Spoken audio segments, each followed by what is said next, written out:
It's December. Winter in Folcadera Bluffs is officially here.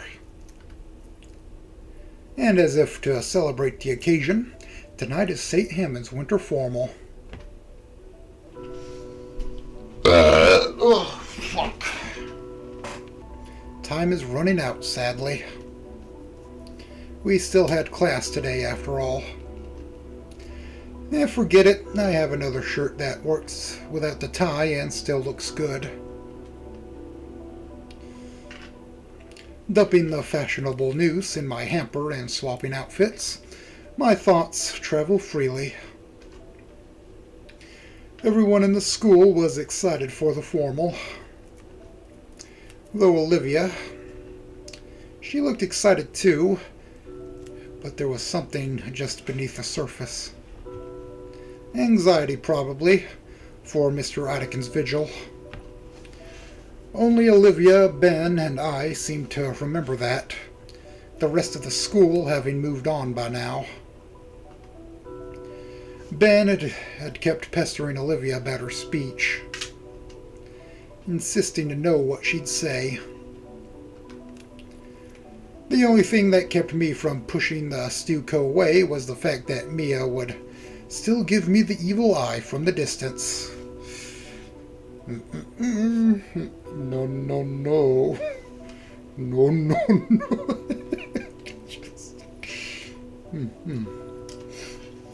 In her janitor outfit. Oh my lord. I forgot exactly what happened in the principal's office. I forgot at this point, so, but I'll remember, so. Oh, she's doing it for free. My goodness. Student labor. Isn't that fun?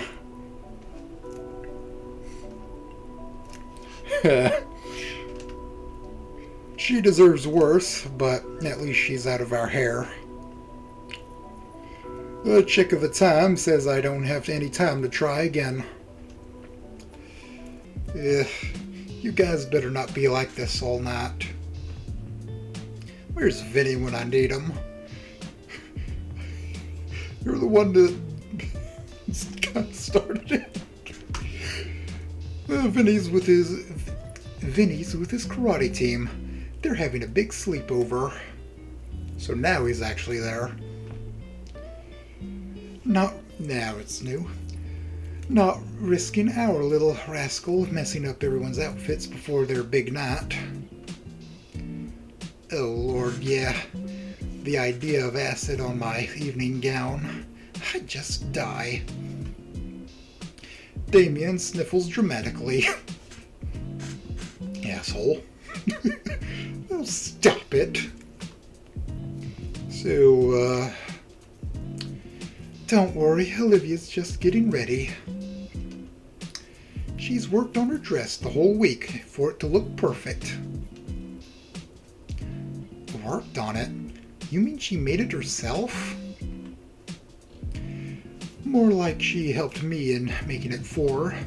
She even added her own personal flair to it. A homemade dress. Oh wow. And if Olivia helped, she's gonna look amazing. Oh, Inko, I see that look. My face ignites in embarrassment as the rest of the room laughs at me. Oh, it's just some ribbing, Inko. Don't want you feeling left out after all. Yeah, gee, thanks, Randy. There's more laughter, but I can't stay angry at the pains. Instead, I take the last spot on the couch and lean back, mindful to not crease my suit too much. For the next couple of minutes, we simply wait and relax. Well, Damien and I relax. A blush is slowly spreading from Liz's cheeks and down her neck. Kind of reminds me of a thermometer. Damien shuffles closer to her red face coming down closer to him.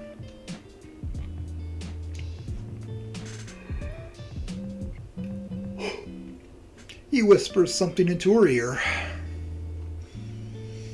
And whatever he said makes the lizometer hit 1,000 degrees with an alerted yelp. His parents are just grinning as she squirms under their gaze. Don't feel too bad for her, though. This is what she wants, I think. Still, what the heck did Damien tell her? No, scratch that. Is Damien even doing this on purpose?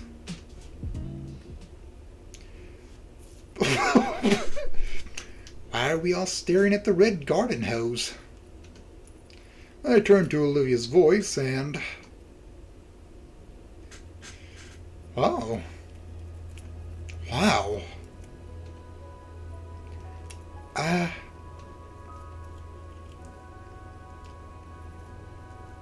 Oh, I knew you'd look amazing, Olivia. But to go so far... A hand slaps my back hard enough to make me stand and yelp.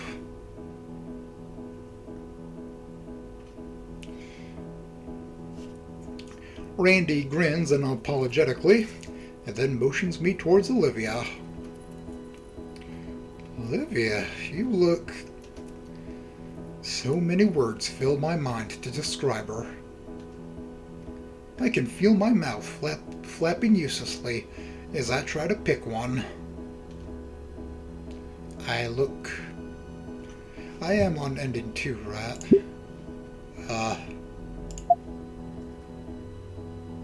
Yeah.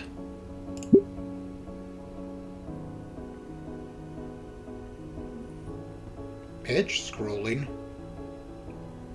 I didn't notice that before. New Papa.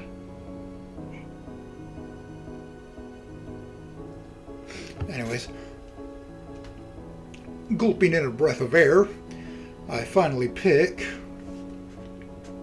beautiful. The single word is enough to make Olivia's blush reach as far as her shoulders. And yet she smiles, even twirling her chair side to side so I can take in all the angles of her dress. Sophia said you helped make it?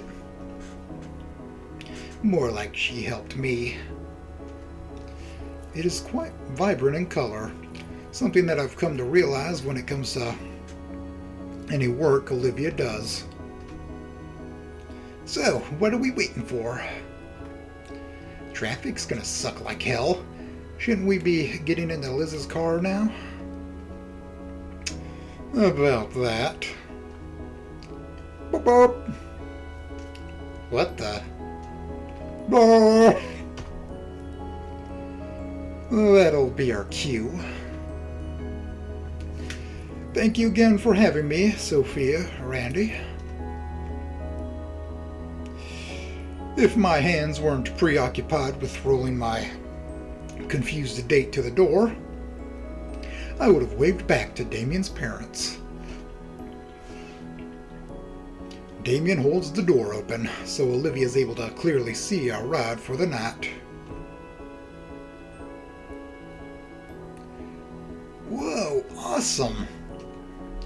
The pristine white limousine parked out front idles, waiting for us.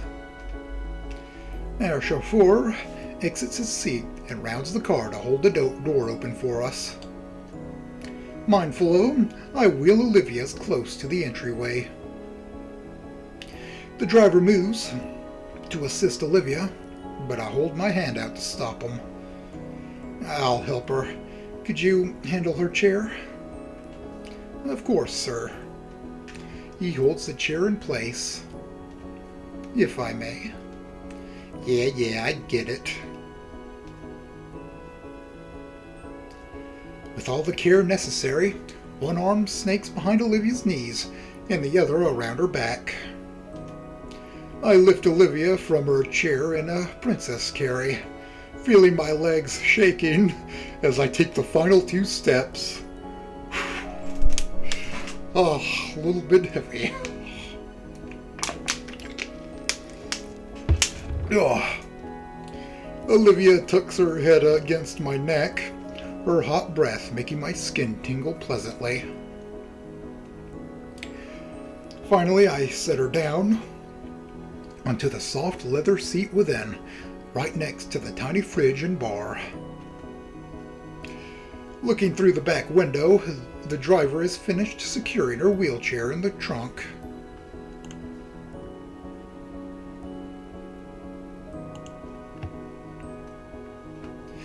He gives me a nod and returns back to the passenger door where Damien is guiding Liz in. Oh wow, it looks even nicer on the... It looks even nicer than on the website.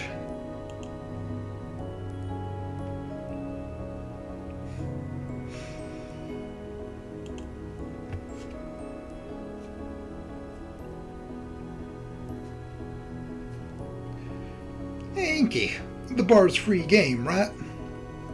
I throw Damien a thumbs up. All paid for. There you go. We didn't agree. It's fine, Liz. I covered the extra cost. How much do you have? God! Awesome. Damien's already pulled 2 glass bottles of cola from the tiny fridge. That was with his tooth. Glass bottles, it would have the cap, I guess.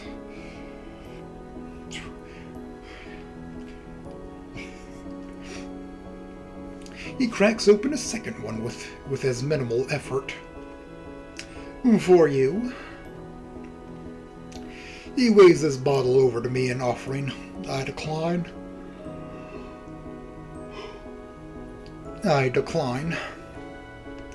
Leaning over, I manage to snag 2 bottles in the fancy bottle opener.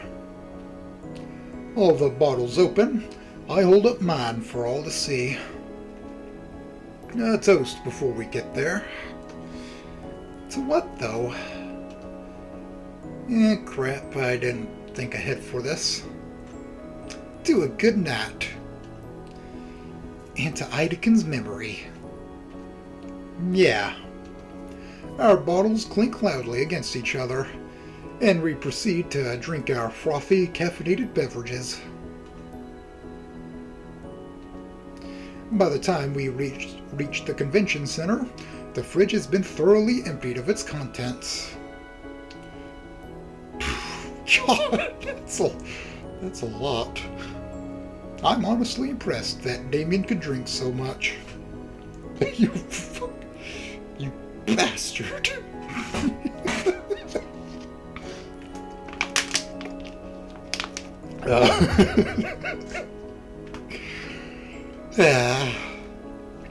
Somehow he hasn't burped a single time. I don't even try to wrap my head around how anymore. Olivia's hand wraps around mine.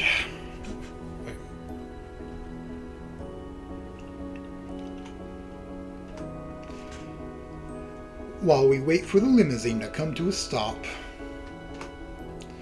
Peering out of the tinted window, I see plenty of activity just outside of the venue's doors. Looks like a line has already formed. We're not late this time. All of the dinosaurs are dressed in colorful formal wear as they socialize with each other and drink from suspiciously opaque bottles. They're not even in the door, and the party's already started. Olivia suddenly wraps her hand around mine, drawing my attention away from the sight. Everybody else is going to be so jealous of us. That was the intention. I smile and squeeze Olivia's hand. She squeezes back.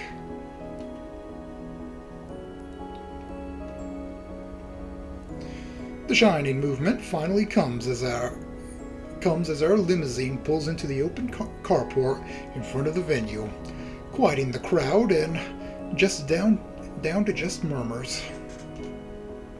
We wait in deafening silence for another minute or so before the passenger door opens wide.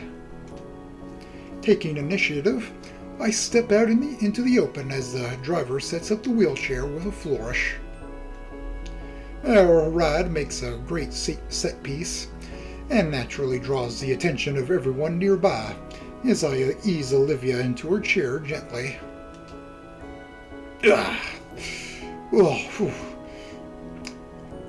Oh, is that? It's Inko and Olivia. A human dino couple? Cringe.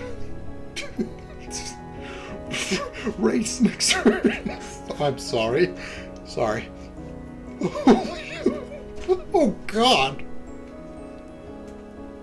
That's a bad one. Oh. Oof. But hey, Sisyphus seemed like a nice fellow, at least when I saw him. Holy shit, it's Sisyphus. I bask in my peers' admiration as Damien and Liz follow after us. There's a figurative red carpet stretching from our limousine to the entrance of the venue. Have a good evening, sirs and ladies. Before the driver turns away, I shake his hand, palming him the necessary tip. The sound of the car door shuts behind me, and I take this as our cue to push Olivia forward and get us a spot in line. As we make our way inside, our fellow classmates continue to vocalize their astonishment. Damn! Coming to the party in style, Nito. Olivia, looking good, girl. You make that dress yourself. Is it just me, or do Inko and Olivia look kinda cute together? As much as I hate to admit it, what the hell am I saying? I'm loving this. After months of feeling regarded as the school's outcast, the spotlight's finally shining on me, and I'm reveling in it. And it feels good knowing that Olivia was getting the attention she rightfully deserves. Me and my cadre slowly move past the crowd with heads held high. We approach the sign-in table where more people in line look our way. Figures. These ones are darker shades of colors. I think we could cut them. Wait, why would we be allowed to... Let's go, Inko. Damn. With a nod, I push Olivia around the line and head directly for the table. Looking back, Liz frowns, but Damien simply nods in understanding. Anyways, my peers in line beside us are watching as we casually roll up to the table where Ben is waiting. Olivia, Inko, you made it. Hey. Ignoring Olivia's clipped tone, I smile back at Ben. Of course we did. In a limo, no less. What better way to start off the night? Ben moves a clipboard to Olivia and she quickly fills in her name. I lean over her shoulder and sign myself in too. Alright, you guys are good to go. What about Idekin's memorial? I wasn't ever told when I'd be speaking. He hands over a slip of paper to Olivia. We'll be doing it at the end. We want to let everyone enjoy their night first. Figured he would have liked it that way. Looking at the sheet over Olivia's shoulder, I see that it's a collection of bullet points related to Ideken's eulogy. And here's where the ending 2 comes in, I'm guessing. Olivia scowls and crumples the sheet into a tiny ball between her palms. Olivia, I have a speech ready, Ben. Look, I know it's just backup. Just in case, alright? Nothing can go wrong. Ugh.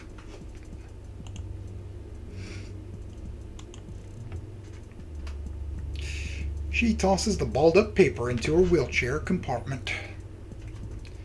Let's go, Inko. Right. I'll see you inside, Ben. Below her breath, Olivia mutters. Hope not. Damn. Oh. We move past the check-in, venturing deeper into the halls of the venue.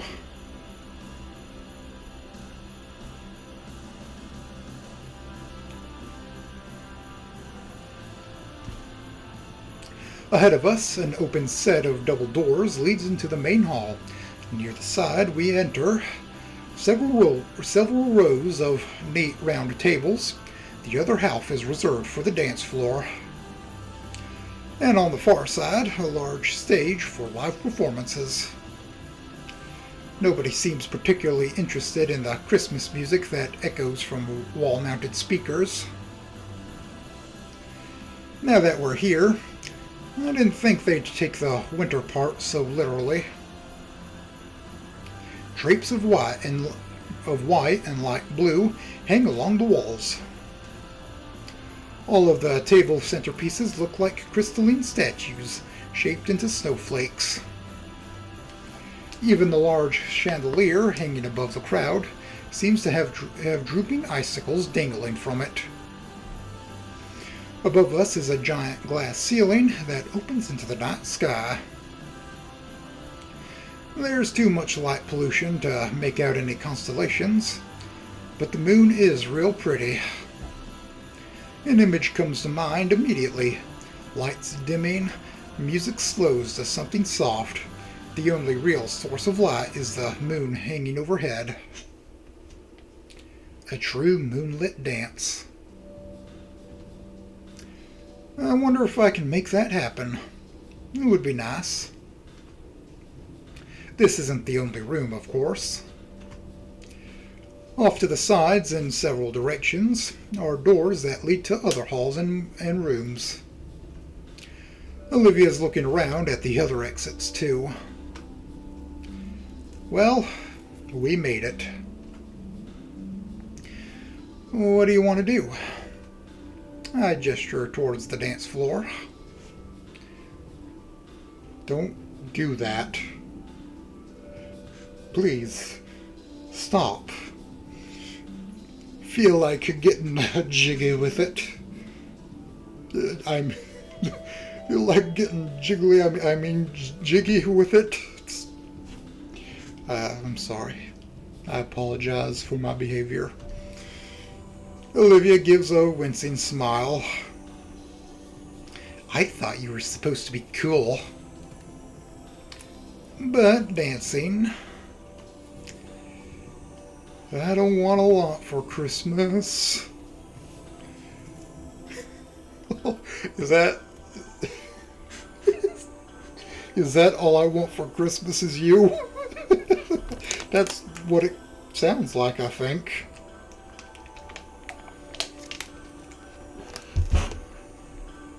No, I think I'd rather die. Besides, somewhere around here is a room they set up for Ideken. Right, yeah. We should pay respects to him first, before anything else. Alright. Olivia's tail guides my wrist as I push us towards one of the exits.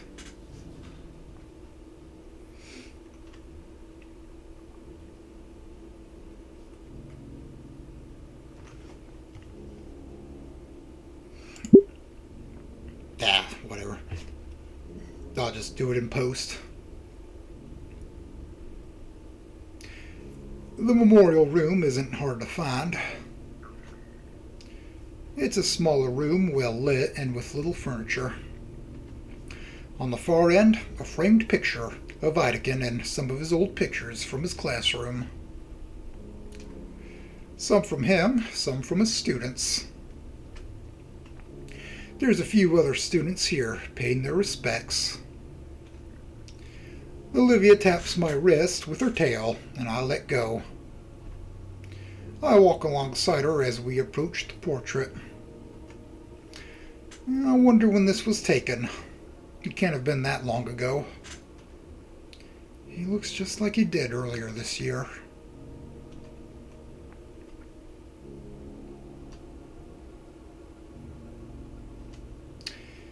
Olivia doesn't seem like she's ready just yet.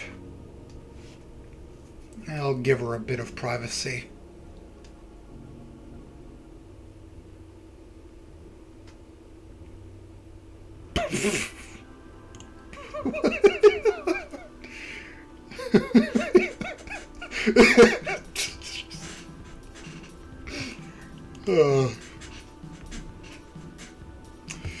I wait outside the memorial room, leaning against the wall. I can see a bit into the main hall from here. The music swapped from festive to proper upbeat dance music. In fact, I'm pretty sure I see. Yep. Liz's head towers over the rest of the students, spinning and bouncing rhythmically just like a metal spring. I'm sure Damien's doing his best to catch up.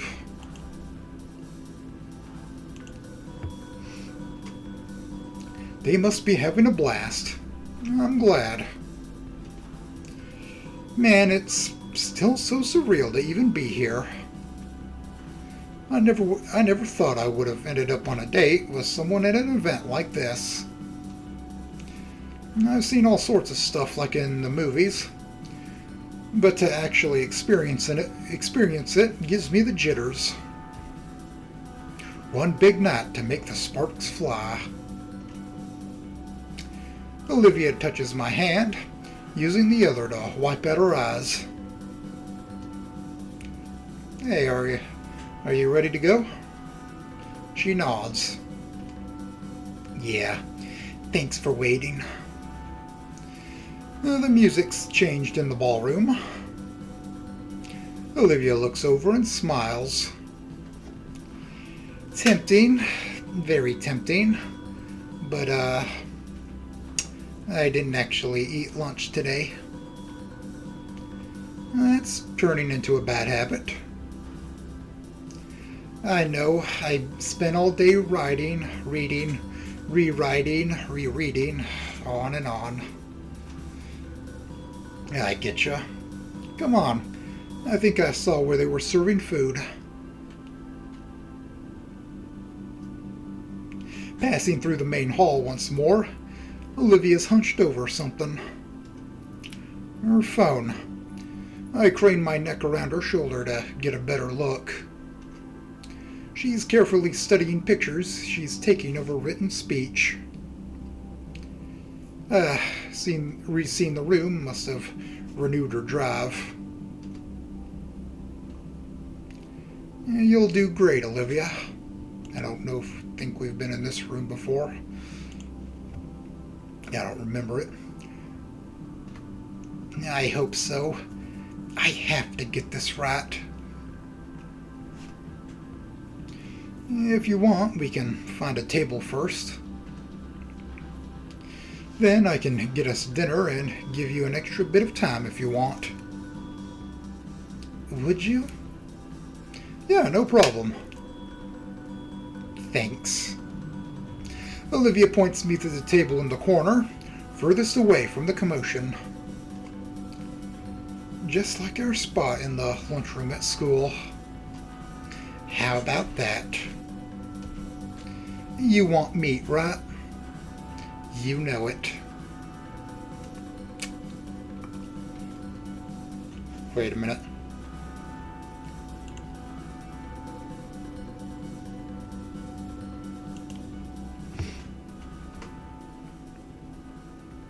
At these types of events, they would either have catering or meal tickets. At least when I attended with my parents. But judging by the sight of my peers carrying small plates of food, it's a simple buffet. Of course, catering with some 100 active seniors is bound to go wrong. The scent of spiced meat wafts through the spacious hallway. I can only imagine how Damien would feel right about now.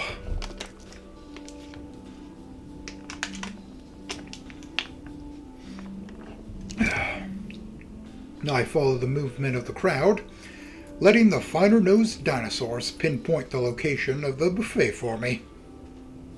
As the ambient music dies down, the chatter starts to grow louder.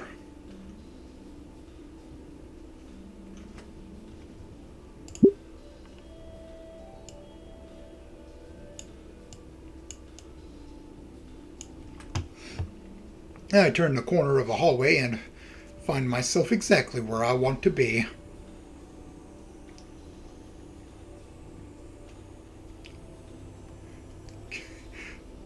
I swear that one's supposed to look like Susie.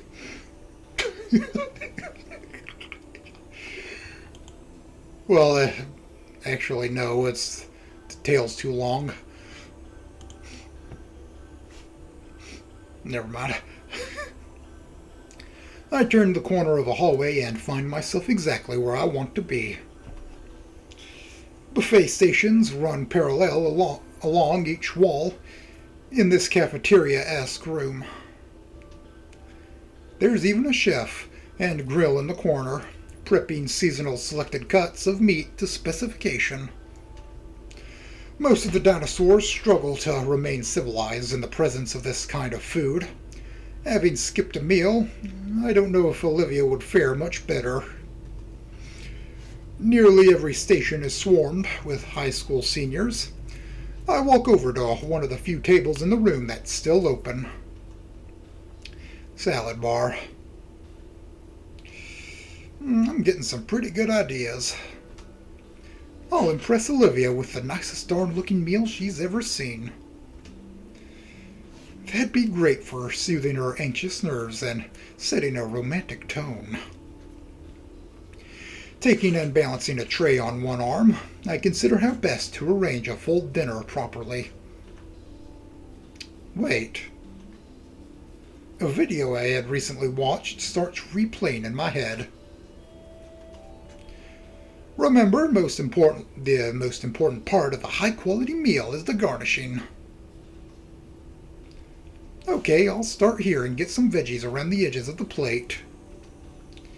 It's framing, like in a painting. And then I'll go find the best meats to fill in the rest. I start waiting in line, eyeing the main courses as it slowly moves me forward. There's some decent variety. I can really work with this. Hey, mind if I cut in? Damien. Hey, thanks. Don't mind if I do. Can't you wait in line like everyone else? I did. The first time. This is round 3. No use getting annoyed. If he gets beat up in the parking lot later, it's his own problem.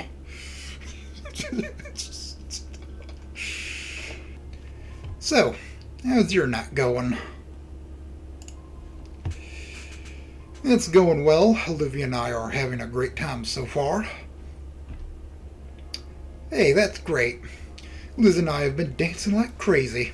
It's a blast.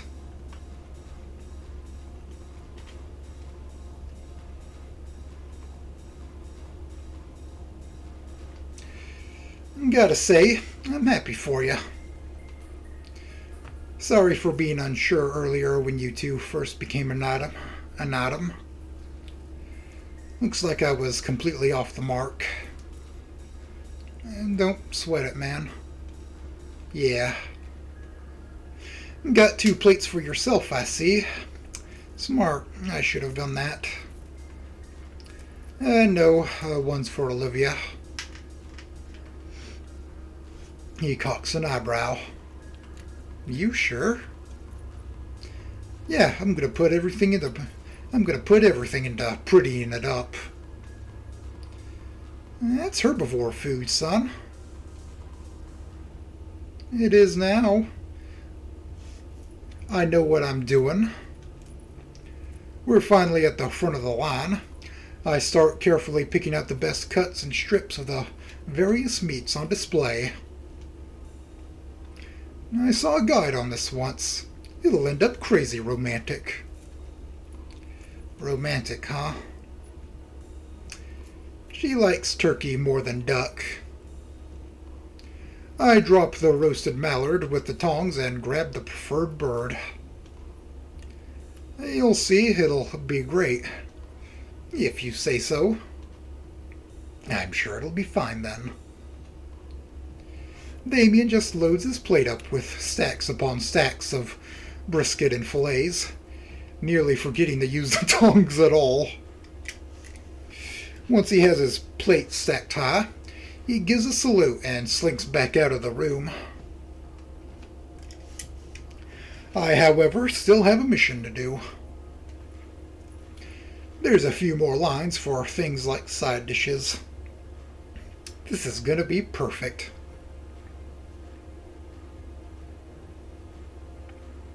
20 minutes later, and 2 trays of perfectly picked meals are balanced precariously in my hands. It came out pretty great, I think. I even used the condiments to my advantage, leaving perfect dots of flavor where they'd be most effective. I hope Olivia likes it. Here we go. Ta-da! I slide Olivia's tray before her. A part of me is irked that she'd have her elbows on the table, just like I said before. Even resting her head on her hands. Sheesh, Inko, you took so long. I thought you were going to bring back, like, an entire cow or something. She smiles and rolls her eyes when she sees the tray. Very funny. Come on, where's the real one? Her smile fades. This is it? Were the lines really that bad? What do you mean? Like, were there a lot of people? There's barely anything on the plate. How do you think I got like this? What's she talking about? And that's a cut of rare cooked filet mignon and turkey breast with scallions and asparagus, plus some slices of salmon sashimi on the side.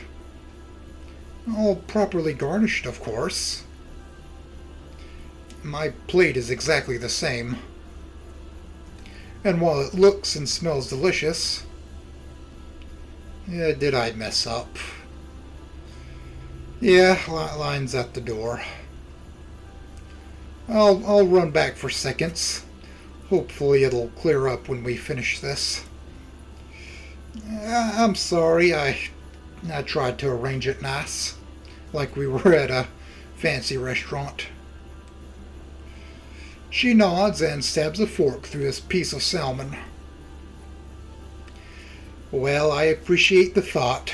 It does look pretty. Thanks.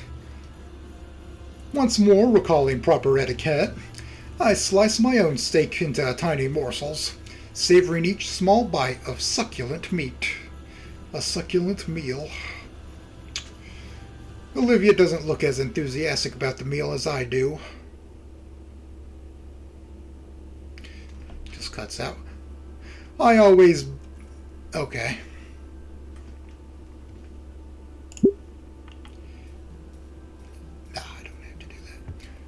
I always believe that presentation helps elevate the flavor of the food, but the sight of Olivia picking hers apart with a look of disinterest leaves a sour taste in my mouth. As we continue eating, I notice the cola in my glass begins to ripple and fizz a lot more than usual. Is this an earthquake? Oh. Good evening, you two. It's crazy how we're just wearing very similar things.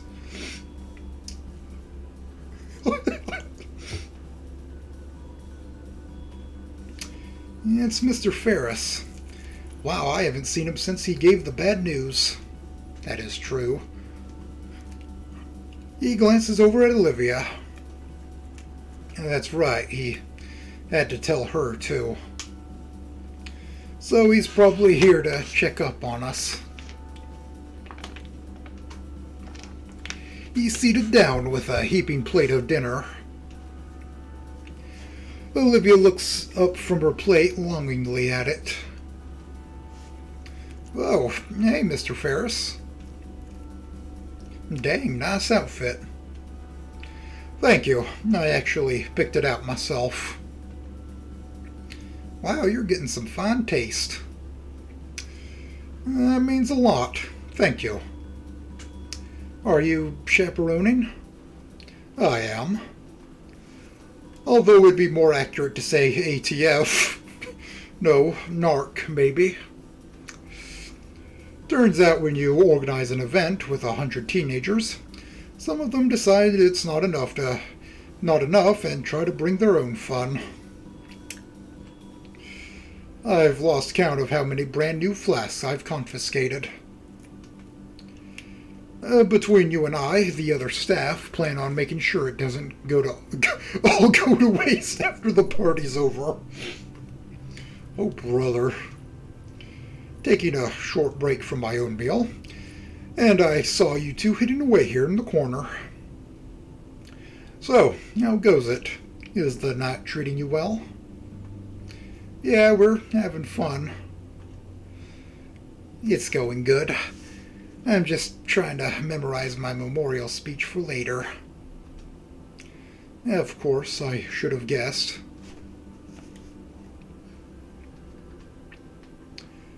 The whale man proceeds to bite into.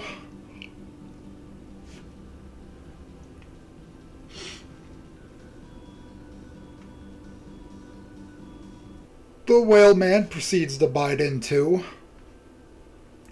Ugh, Damien was right. It's hard to watch. Last I saw you two, it was a terrible occasion, so I'm glad to see that both of you have bounced back. Thanks. That's a pretty stern look you have, Olivia. It's nothing. Listen, don't worry about your speech.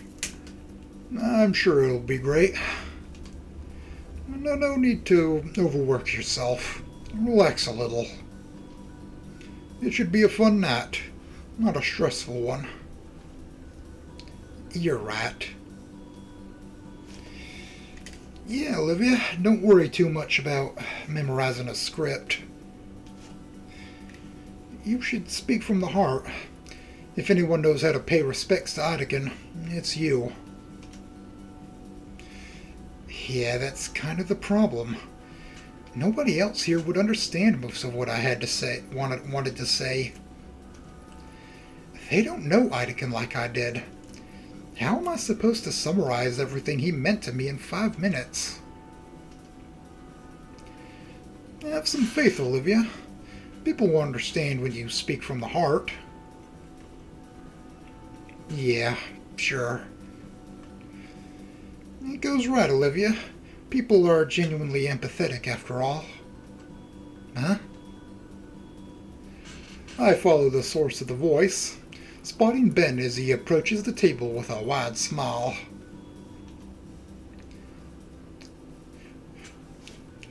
Bug. Everyone's experienced loss, Olivia. You'd be surprised just how much they'll understand. As Ben takes a seat, Olivia doesn't look happy. In fact, she looks noticeably more upset than she did 5 minutes ago. Oh, God. Good evening, Benjamin. You've done a bang-up job organizing tonight.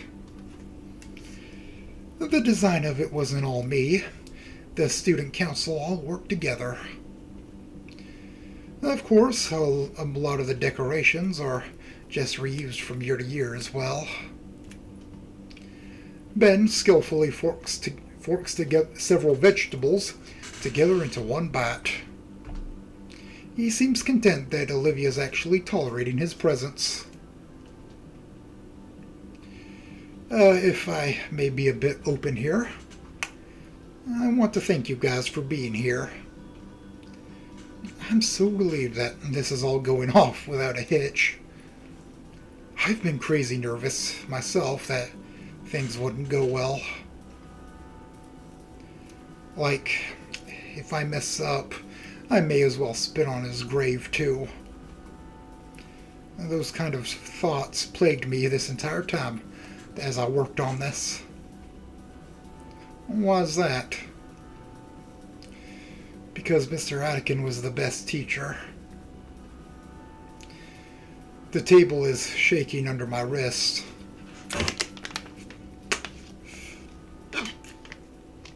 I have a bad feeling. Looking over, I notice how Olivia's free hand clutches the edge of the table tightly. Honestly, I loved his classes the most. He really had a way with teaching. It's something in his tone. I can't help but note how all of his words of praise for our teacher simply angered Olivia.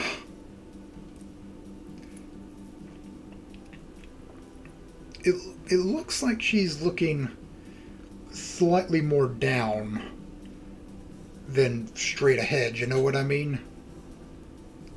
I don't know if there's like a different file for the expression, you know what I mean? I'll check. Yeah, he went above and beyond. He was really inspirational. Olivia grunts her own aggrievement. She's really gripping the table's edge, like she's trying to snap it in two. So I'm really glad I'm doing Atkin proud. I feel like I really got him, you know? You know what? I'm not doing this. Inko, we're dancing. Let me check something. Ben's story false. I don't know. We'll see if I automatically choose my ending, if it'll just automatically give me the Ben story or not, if that counts towards anything. We'll see. My girlfriend grabs my arm and starts dragging me from the table. Olivia, what's wrong? Through grit teeth, she responds roughly. Just feeling that holiday spirit, Inko. Okay. Well, have fun. She doesn't even look back at Ben or Mr. Ferris as we shove our way through the crowd through the dance floor. She's still tugging me along with her tail around my wrist. As the upbeat music grows louder, I can barely hear Olivia grumbling to herself. The nerve. What does he know? Just trying to make himself feel better. I can feel the tension within Olivia through her tail, squeezing roughly around my wrist. Ugh. A tension that melts away from her when a gentle stroke of my thumb runs over the scaly appendage. Olivia's breath leaves her slowly, the exhale seeming to take all of her frustration with it as she slows down. And once it's all gone, her body goes slack. I have to actually catch her tail before it hits the floor, and I earn an appreciative smile from her before we continue towards the dance floor. Eventually, enough students are displaced, and we have a section of the floor to ourselves. I only just now realize the situation I'm in. Good news, I do in fact know how to dance. Several years of tagging along to business parties made sure of that. Even then, I actually looked up some guys yesterday to keep myself refreshed, just in case. Bad news, I do not know how to bust it down epic style. Oh. Even as a quirked up human with a little bit of swagger, I am not goated with the sauce. His aura is lacking. The very concept of busting a move is foreign to me. I've only ever seen it in shows and occasionally from game characters during a live stream. Don't be stupid. It can't be that hard to embarrass myself horribly. Hey, Olivia's moving. Olivia's moving and grooving, bopping in her chair and rolling her shoulders. Do what you can.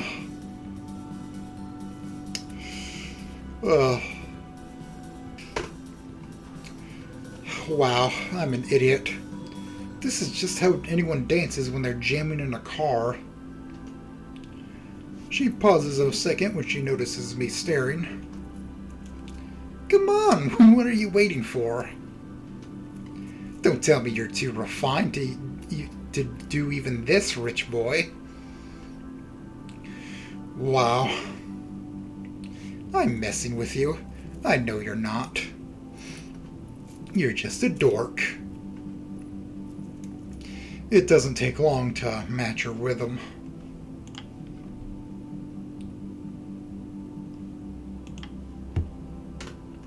As we dance, her small smile slowly evolves into a radiant grin.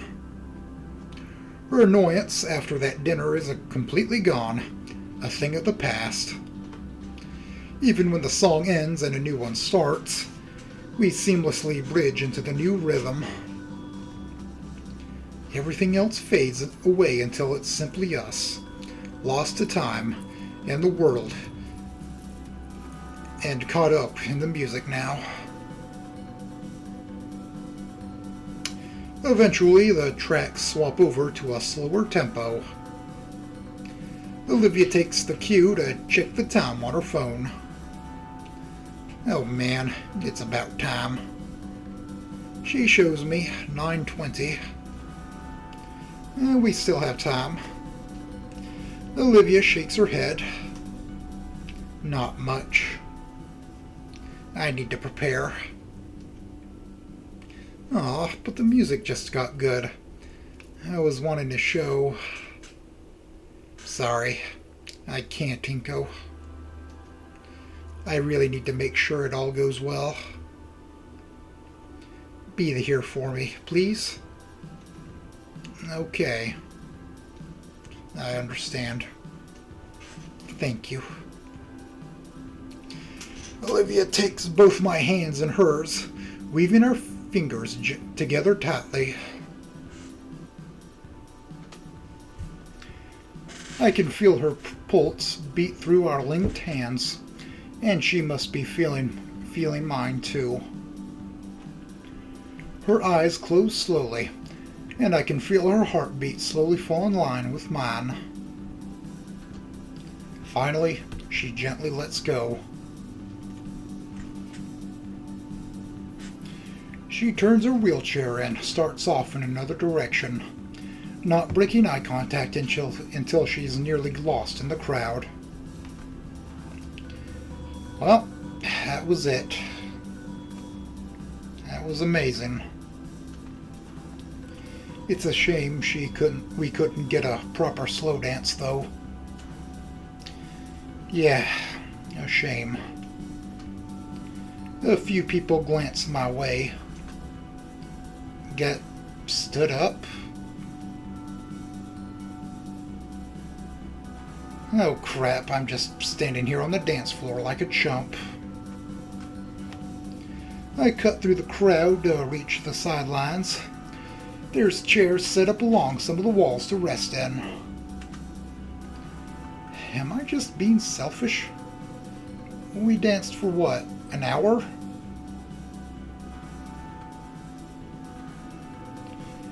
It's not like we can't ever dance again.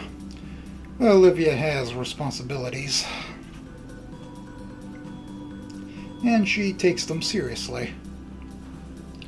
That's what makes her so great. She wasn't like that at all at the start of the year, was she? Across the dance floor, I catch sight of Damien with his date.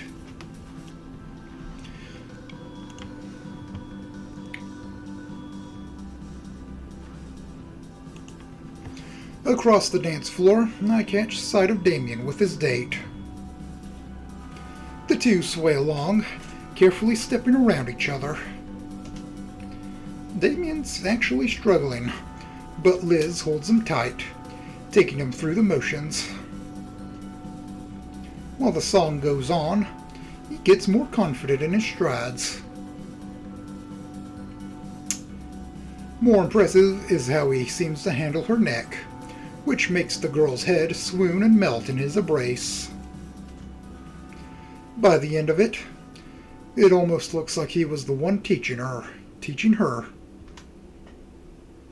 After a few songs, the lights fade out more. Looks like I was right in my guess earlier. This must be the last song. Fireworks above the building burst into bright flashes of color. The iridescent sparks fall away with each cacophonous boom.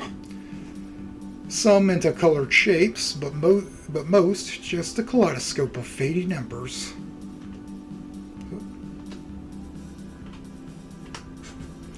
While the song is eclipsed by the blast of the fireworks, I still see couples lost within the gentle melody. Even Liz and Damien are still dancing, ignorant of the fiery display overhead. The last song fades out, and the light starts getting warmer. It stings a little.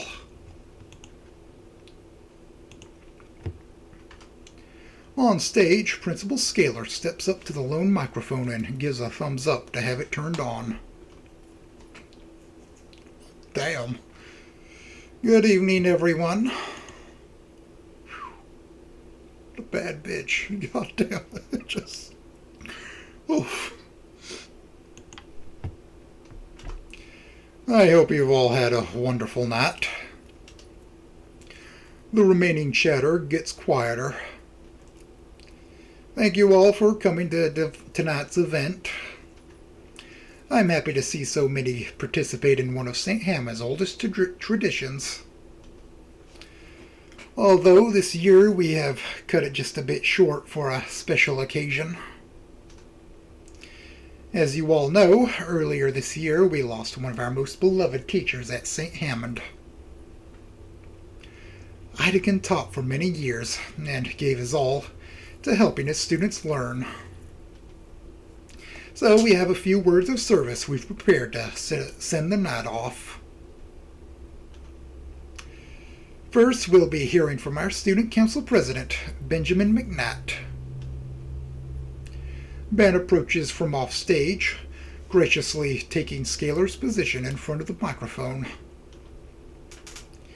There's a bit of polite applause, and Principal Scalar moves back. I notice a few students already leaving out the back door. Pricks. Well, whatever. Thank you, Principal Scalar. When I learned of Mr. Attikin's passing, my whole world seemed to just break. I had known him for 4 years, but in that time he had become a very important person in my life. He was a mentor figure to me, someone who guided, and though Ben spoke passionately, he prattled. The student council president made his point and then some, like he didn't want to stop talking.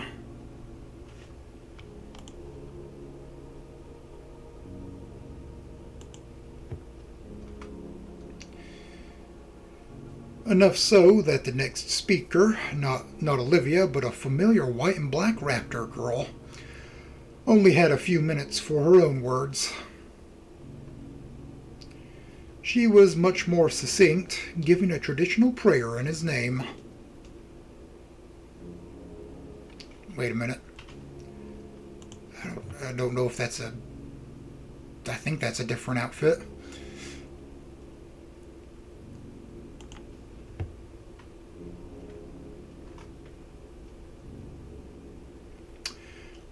Finally, the girl took the microphone from its stand and handed it to Olivia as she wheeled into the stage. Olivia moves into the spotlight with a look of determination on her face. She takes a moment, breathing deeply before scanning over everyone still inside the room. I flash her a thumbs up, though I don't know if she can see me under that bright light. Finally, she brings the mic to her mouth and begins. Sorry, I'm a little nervous. Hello, my name is Olivia Halford. Many of you know of me, the quiet girl in a wheelchair at school.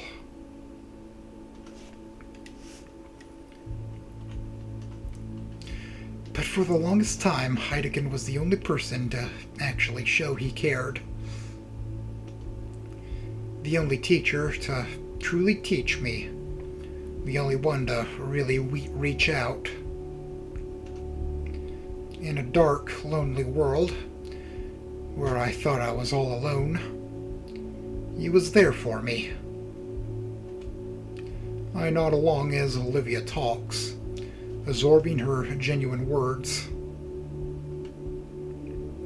That's part of why I was asked to talk today.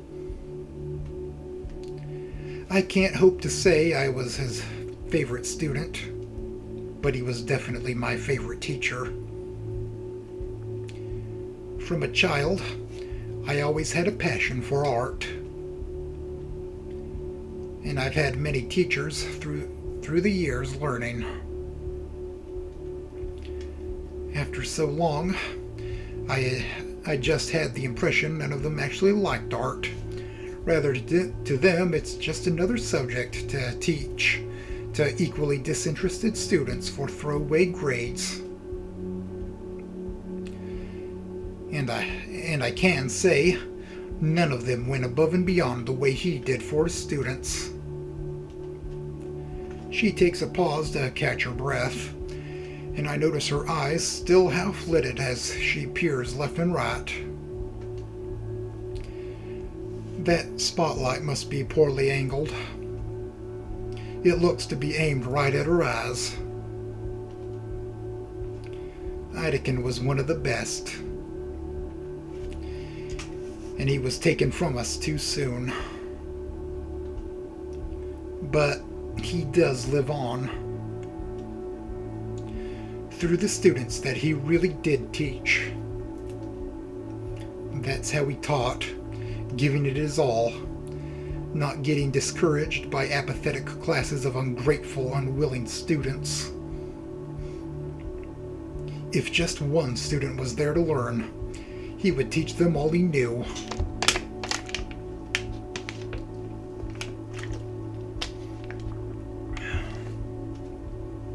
And I'm honored to have been that for him.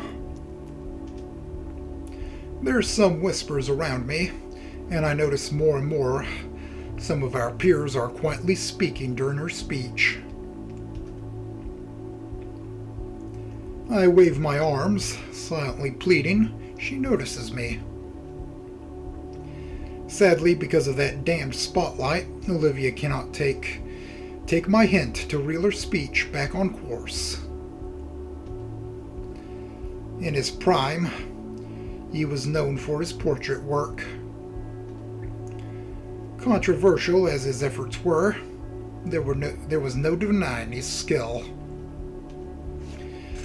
And though I don't do portraits so often, and though as I'm not as skilled as him yet, someone like me was able to win an art contest in just months of his class. Teaching like that takes serious talent and a serious heart. And through his efforts and those he has affected, he'll live on. I'll continue to make great work. I'll continue to do his name justice and carry his torch as his apprentice. That's what he deserves most. Thank you, and have a good night. Silence. A bit more polite clapping, but also some murmurs from the crowd. Is she all right? That's it?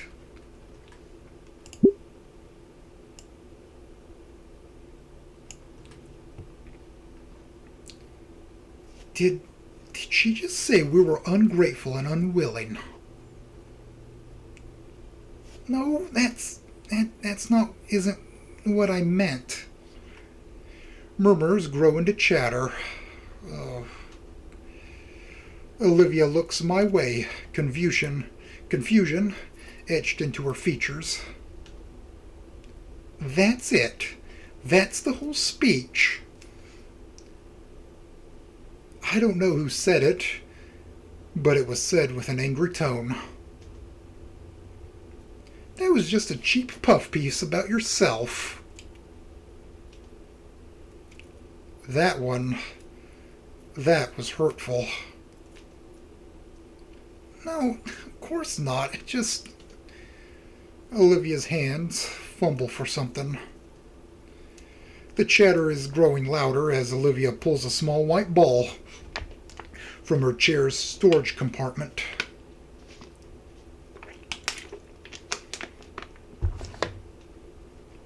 Her hands shake, the sound of paper crumpling coming from the speakers. Ben's notes. To continue, Aitken was an important member of the community and... oh my God, that really was the whole thing. Are you serious? How insulting to Aitken. You should be ashamed.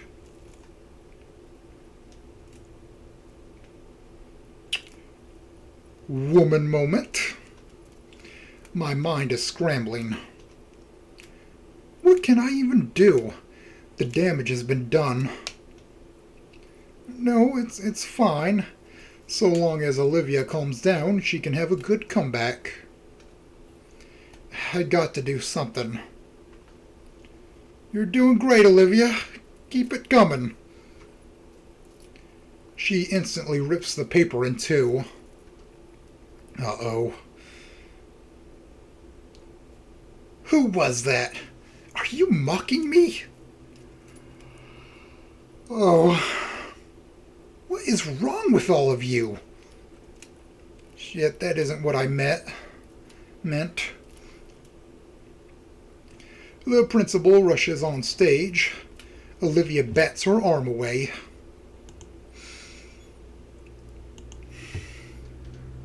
No, let go of me.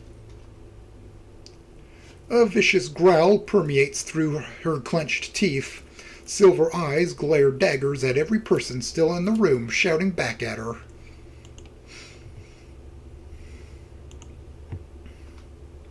Enraged, She smashes the paper in her hands back into a ball and chucks it at the crowd.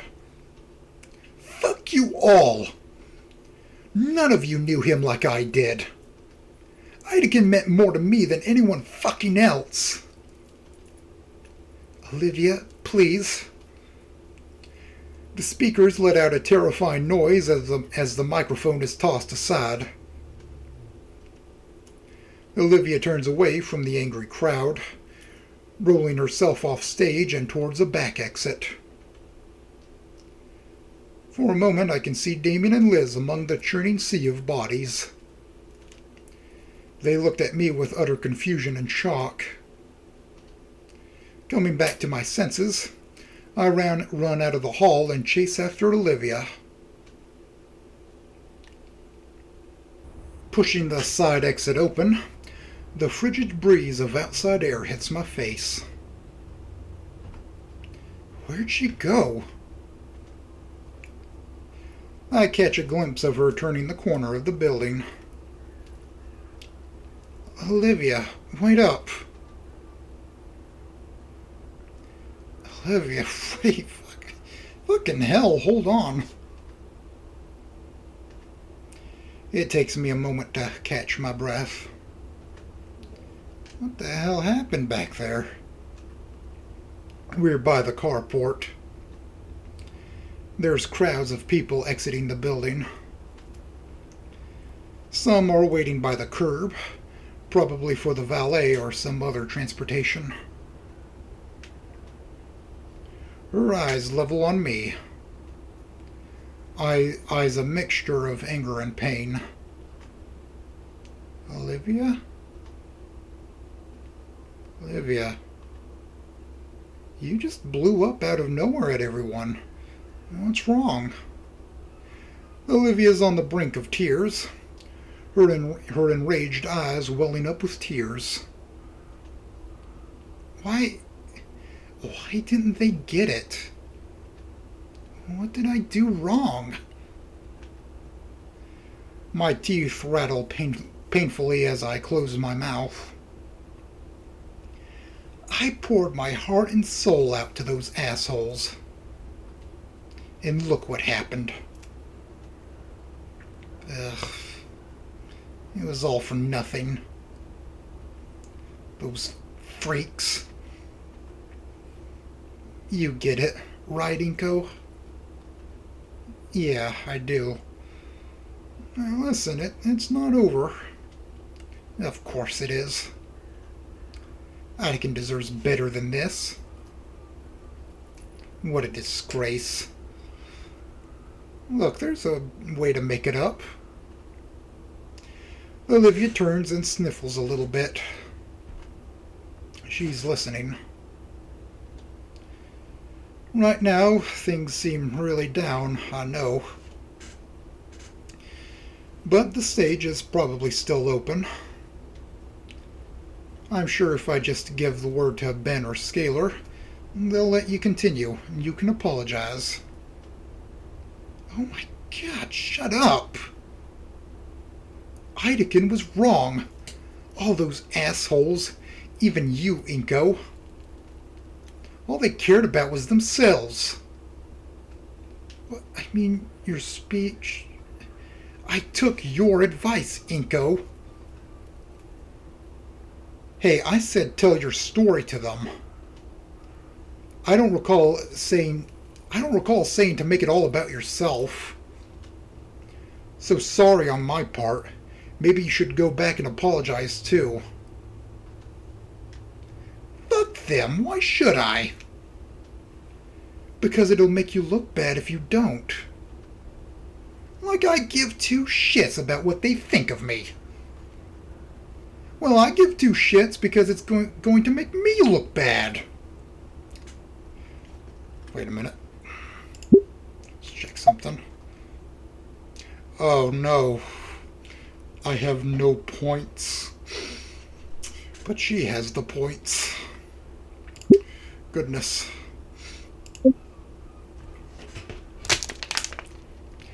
Well, I give two shits because it's going to make me look bad.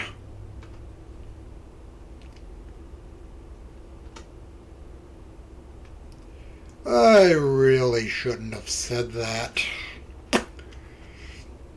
But I'm right, though, aren't I? Are you seriously making this about you? It's not about me, but I'm trying to help you, so it affects me. She tries to yell something, but her voice cracks and breaks into a miserable growl. I watch as tears begin to stream from her still vicious eyes. Come on, Olivia. That's all I ever wanted to do. Maybe I don't want you to help. Her voice is deep and stern. You don't really want that, do you? How do you know? You think you understand me? That you have me all figured out? That you know what I want? Fuck you, Inko. A hollow feeling resonates through me. She doesn't mean that. She can't. Can she? Look, Olivia, why don't we just go back home? We can talk about this, and maybe on Monday you can... Yeah, I think I'm gonna go home. Here, let me call... No, I'm going home alone. Seriously? Yeah, it's over. Over? What do you mean, over? She turns her chair away from me, rolling herself down the sidewalk away from the venue. You can't walk home alone. Olivia, listen. Oh. That sound is unmistakable. I nearly just lost my hand. Fuck off.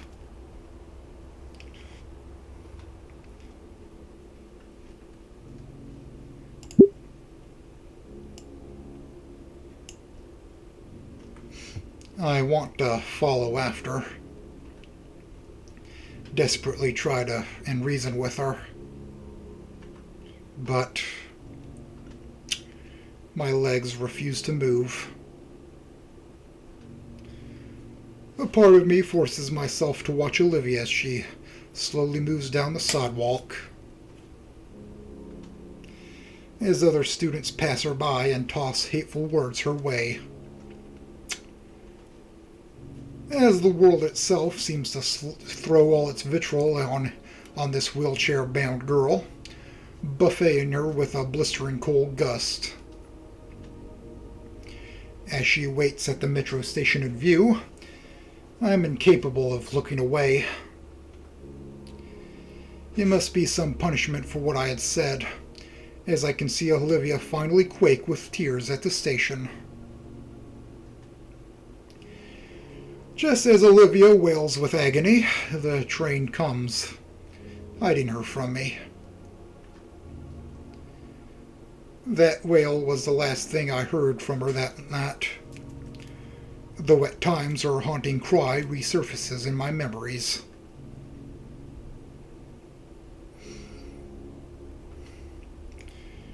Returning the tear at my heart without remorse, with no reason or warning as to why.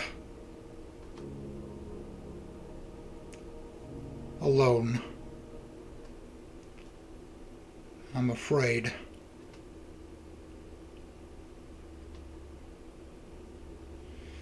I've always heard the stories of events like prom ending with merriment and talk of other parties. The ride back home was silent. I opened the door to my undecorated house, the air feeling much colder than it did outside. I didn't bother turning the lights on as I hobbled through the empty halls. My movements are robotic, Each step up the stairs is forced. The bedroom door swings open, but I can't be bothered to close it. My bed has never looked so inviting. Although maybe it's the other way around. Everything else is too cold. It's the new center of the universe. I just flump face first into it. I'm alone.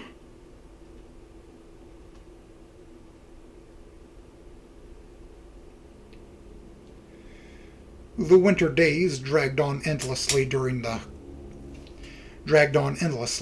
Christmas break. Something inside me just sapped any and all strength from me. Wake up whenever I can't sleep anymore. Eat whatever so my stomach wouldn't hurt. Stare at my computer's monitor without really acknowledging what was on it. The bare minimum of existing. The one singular thought that pervaded my mind was, I want to see her. I want to find myself looking at my phone's messenger app. Eyes glancing over the old pictures and messages I was sent. All of those doodles she sent that meant nothing to her now meant the world to me. Fingers tapping the digital keys with whatever words I thought. Asking her if she was okay. Asking if I could see her. Asking for forgiveness. Only for the words to vanish as my thumb held down on the delete key. In this cold and lonely room, I desperately wanted to reach out to Olivia. I made the horrible mistake of browsing Reddit, and there was a post from a subreddit called Loser City, and on my browser for Firefox, I have automatic video playing turned off as hard as I can get it.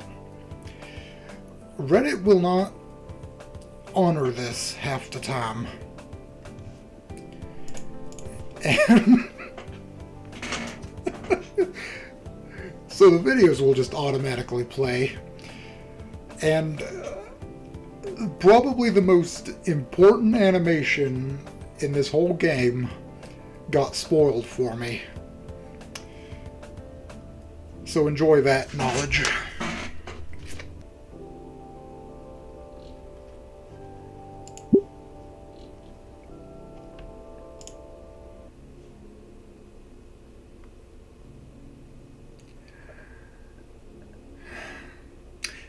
The game did get an update, so... Right. Thank you for quitting the game.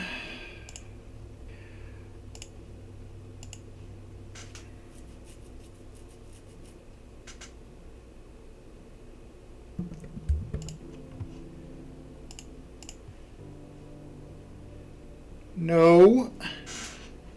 No, not that, you jackass. Change scene.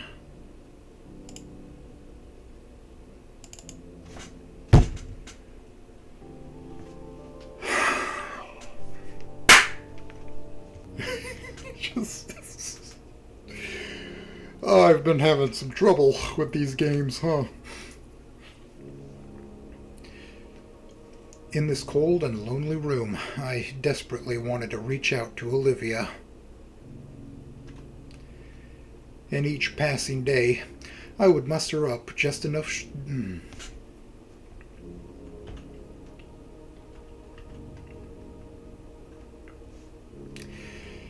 In this cold and lonely room, I desperately wanted to reach out to Olivia. And and each passing day I would muster up just enough courage to write a longer and longer message. But my courage would vanish by the end, and I'd go back to simply existing, lost in an ocean of apathy in this room. It's Christmas Eve today. I got some new house robes for my parents. Had them pre-wrapped and sent over. They'll open it when they get home tomorrow night. Everyone else is having a big meal with their families. They all got their own yearly traditions. Whatever old comedy gets put on like a ritual. Before bed, the kids get to open one present early. Everyone else stays up chattering with each other a while. But not me. I'm just in my pajamas watching a show I don't even like. In senior year, next year I'll have taxes. Looking at my messenger again. I stare at the message I had composed.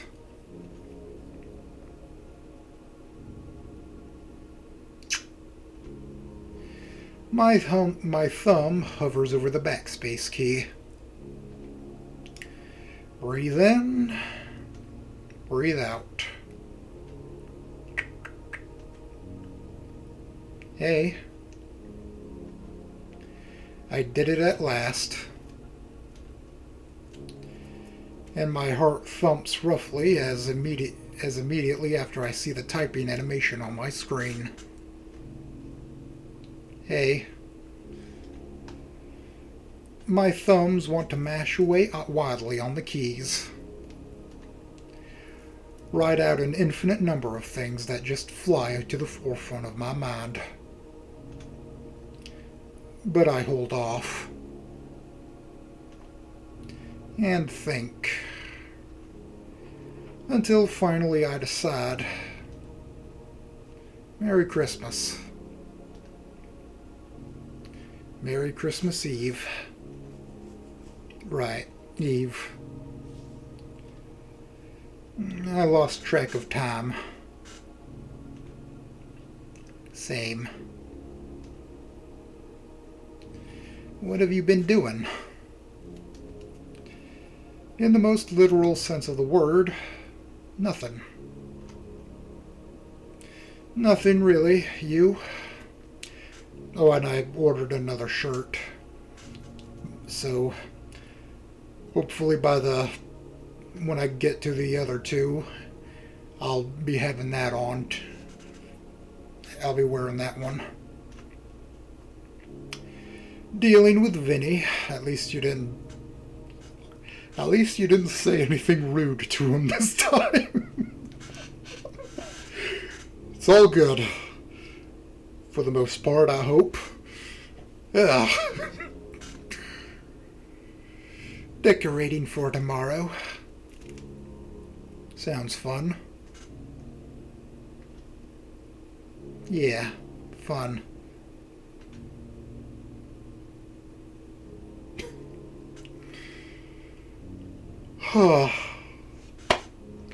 Maybe things will turn around at least a little bit. Just a teensy tiny little bit. Just a little bit.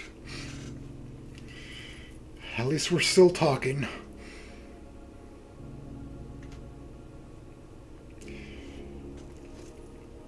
She included a drawn guts, looking depressed. And a strange sensation overtook my face. It was my smile. I'd forgotten what it felt like to smile in only just a week. So, you still by yourself? You know it. Yeah. My fingers had moved without me realizing. Before I could explain, I saw Olivia typing a reply and held myself. That sucks. Your parents suck. I know. Another rough thump of my heart rattled my chest. Listen, I thought about that night, and I'm sorry for what I said. I fucked up, Olivia. Please take me back. I wait a few seconds. No response. Was it too much? Too little? What am I even doing? I let my phone fall onto my chest and rubbed my eyes. Idiot. Bzz. Okay, I'll give it another shot. I jerk up straight.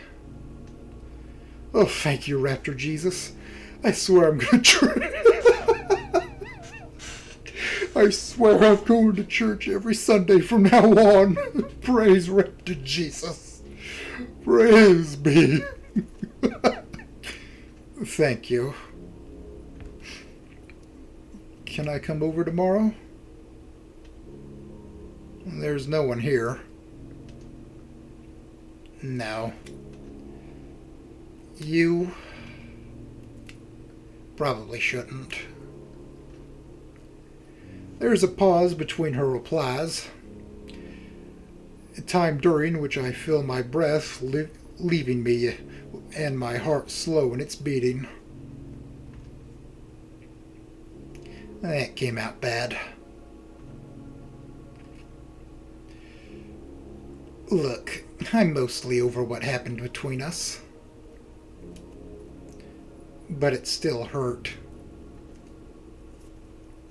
I need some extra time. Don't want to make things awkward. You know? Some of that squeezing feeling is back. I really jacked myself, didn't I? I guess I deserve it. If this is my price to pay. Yeah, alright. See you at school? Sure. I decide to flip on an old Christmas movie. It's one meant for kids, but I remember watching it once with my family. As I doze off, it's just a little less bitter. We texted more and more over the winter break.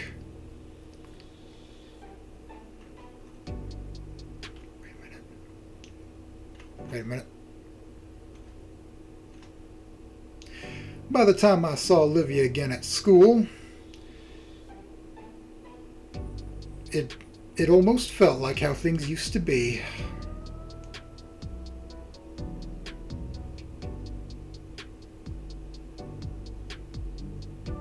Huh. Almost.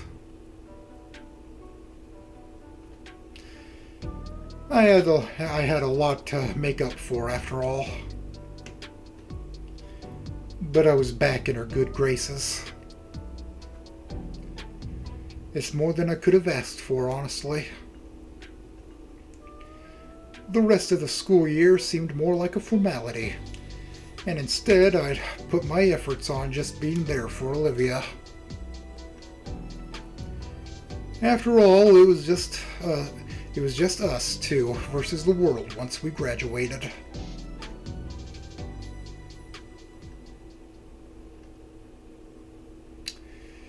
And here's our future. Another day of work.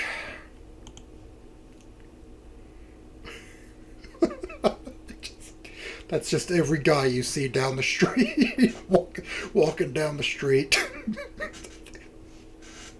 They all look like this.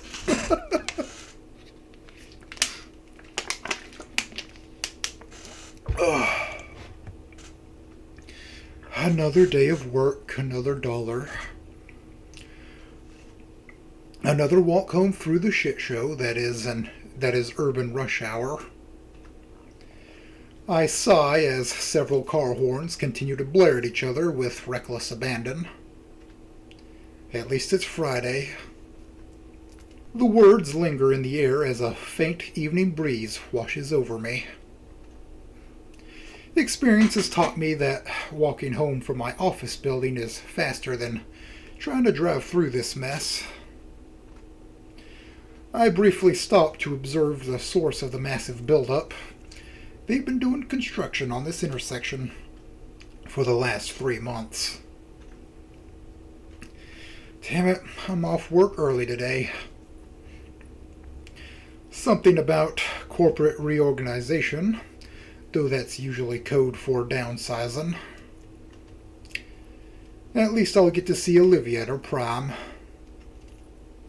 We're always so busy these days. His glasses look a little odd. It's just like a kind of an odd shape to them. Anyways, but tonight can be special. I don't even remember the last time we went out together for a date night. So she's sure to love a nice dinner date. It'll be like old times. After another 15 minutes of dodging cars and homeless people, I'm finally at my destination. The Volcadera Gallery of Arts. Olivia had spoken with Alina, and they'd come to some agreement to start producing and selling her work at Alina's gallery. And over the years, that arrangement changed, as Olivia became a part-time assistant to Alina.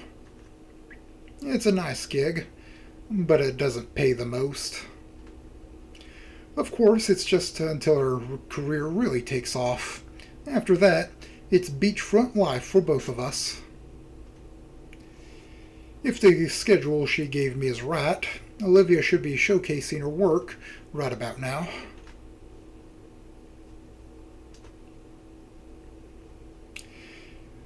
The inside of the gallery is dry and cool, a contrast to the hot and humid weather outside.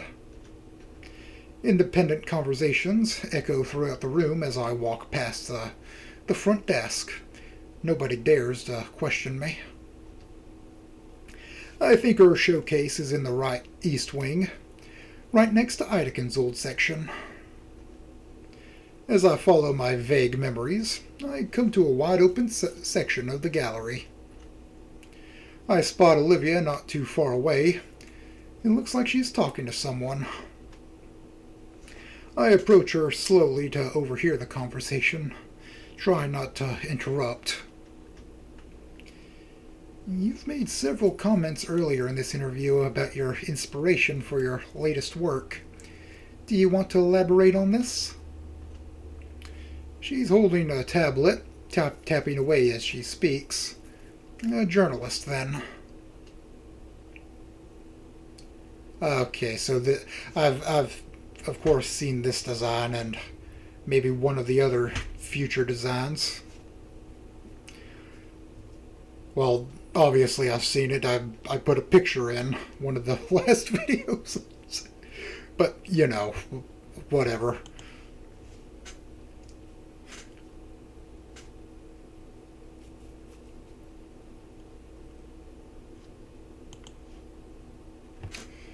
Yes, I can. Recently, I've been looking a lot more into warmer tones. My usual palette favored cool tones that were evocative of evening theming. But for this series, I wanted to tackle what comes after the nighttime vistas.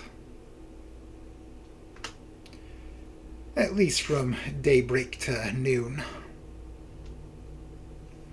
Olivia finally notices my presence and turns her head to me. Inko, did something happen? What are you doing over here? I wanted to surprise you. Well, that's nice. Is he your husband, Miss Halford?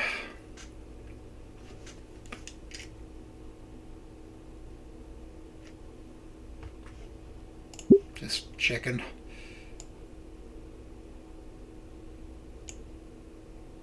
Well, that's loud. So whatever. Oh, no. We're just dating. Would you mind if I got some comments from him as well? It may be useful. I don't know. I guess it'd be fine.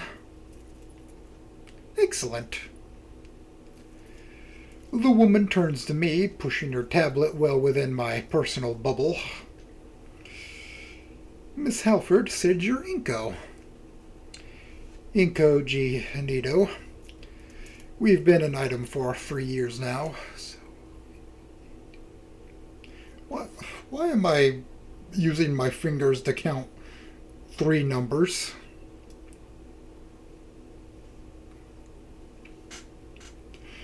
Why am I doing that? Oh boy. Okay. 3 years. Since high school then? Yes, we met and started dating our senior year together. So, since you've been with her for a while, you must be very familiar with her process as well. I'd say so, yes. What could you tell me about Olivia's presence in the art world, then? Her work really stands out, yet her pieces aren't that widespread. Well? I can see Olivia's head shaking. What's that face? It's a personal talk we've had more and more often these days. The tablet pushes further into my space, urging me to speak. It's not that Olivia doesn't want her work to spread. It's just the majority of people that approach her have been from varying advocacy organizations for disabled individuals. I don't see how that would be a problem. There's that'll stare into your soul. I really like her hair back like that. It isn't, honestly, but before I can continue, Olivia forces herself between the journalist and I. I think that's enough for now. The reporter reluctantly nods, politely excusing herself in the presence of Olivia's leer. Look, Olivia. Olivia pulls me aside and around a corner, whispering angrily, Okay, jeez. What are you doing? I told you time and time again, I'm not doing it that way. Oh. Okay, sorry. You shouldn't even be here. Shouldn't you be at work? I got to go home early today. Relax. And I wanted to see ya. A gentle puff of air slips from her lips. Thanks. Hey, we haven't been somewhere in forever. Now that I have some time off, would you want to have dinner someplace nice tonight? You seem stressed. Olivia tenses herself a little. Dinner. Wow, I guess it has been a long while. Yeah, I think I'd like that. Great. Anywhere in mind you'd like to go? She closes her eyes in contemplation. No, nothing in particular. I'd be glad to relax a bit wherever. All right. You getting off work at the same time today? Yep, 5 p.m. Look, this interview's really important. This gal's from a pretty major publication. I can't have this go wrong, all right? I really think this is my big chance. I get the idea. All right. Okay. Just relax, all right? You're doing great with the interview. Thanks. You'll do great, and tonight we can celebrate. Yeah. All right, you should go. I'm going.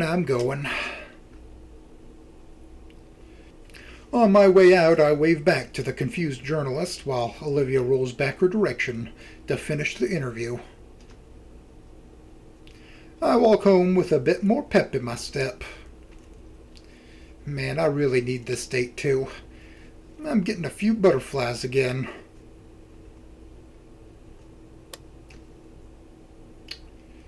I open the door and flick a light switch, revealing our dignified flat.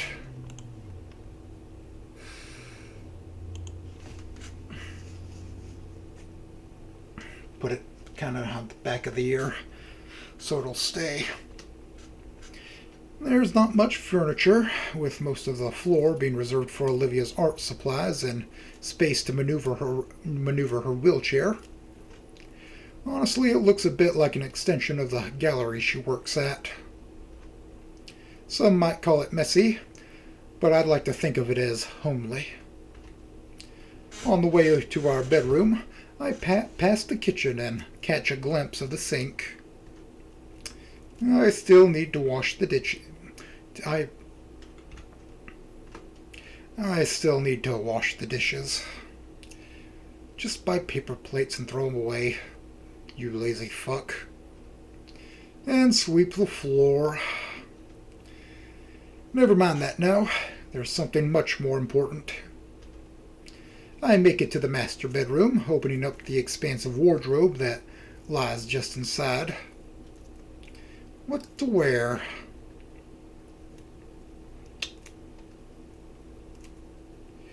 An hour of hygiene and fashion later, I'm all cleaned up. I absolutely should. Yeah, there's no mute button that I accidentally turned on. Nothing. I take a seat on the living room sofa, waiting patiently for Olivia to get home. It's a little after 5. She'll probably be here in 10 minutes or so. I haven't actually decided where I'll take her. It's gotta be barbecue. Somewhere like... Man, we've been living here for ages, and I don't actually know where anything is. That's what your phone is. That's what your phone is for. The maps. My phone's old proprietary map boots, and I check around for restaurants within walking distance. Handful falafel looks great. Herbivore themed, so can't. That means there must be. A quick check of search settings confirms it. Only carnivore locations. There we go. A refined list of nearby locations. One in particular is even marked as new. Simone's. I'll check and see. Just opened a few months ago, and it looks pretty neat. Checking their website, I see that they still have some available tables for tonight. and the menu looks exquisite. Alright, that decides it. I check the time, 5:15. Should have figured the foot traffic would have been bad today. It's Friday after all. Olivia should be here any minute.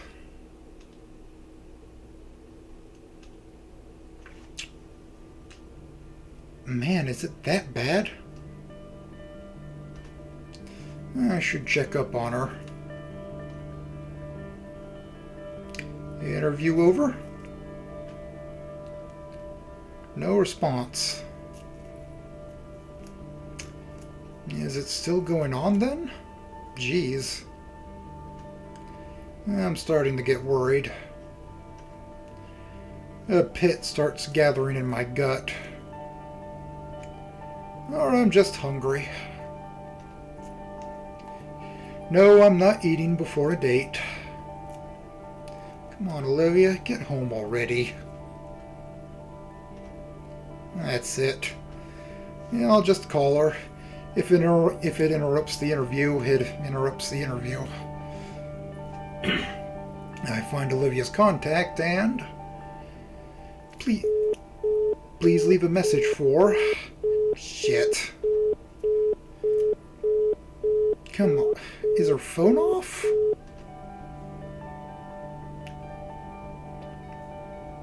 Man. I guess a sandwich wouldn't hurt. My knees pop when I stand. Oh, oh, oh, oh, oh, oh. I'm good. Nothing's wrong. I can stand up. My legs got weak for a second. Almost fell over like an idiot. I guess I was sitting a while. While I busy myself with sandwich crafting, I can feel my worries bubble further.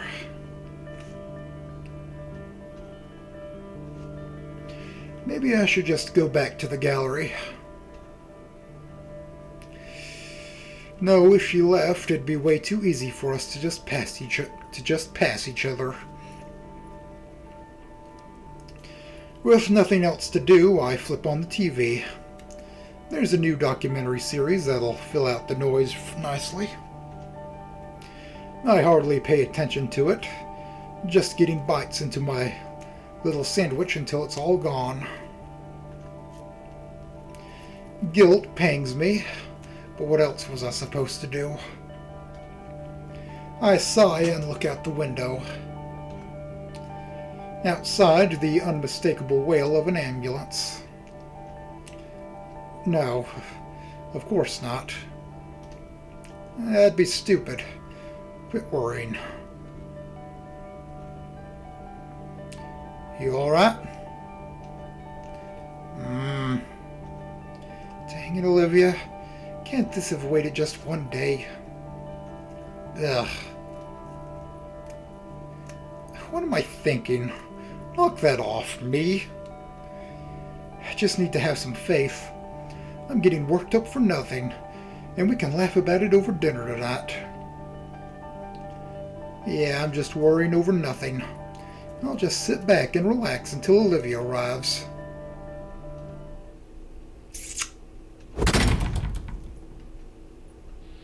Holy crap!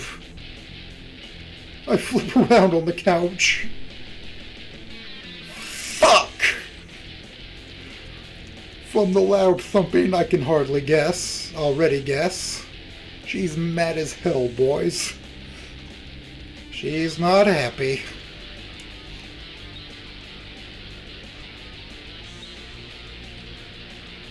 She's not happy. Oh.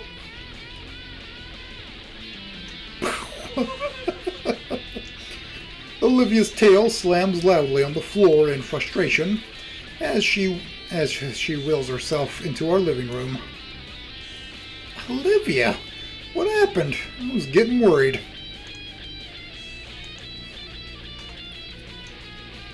I was at that damn interview.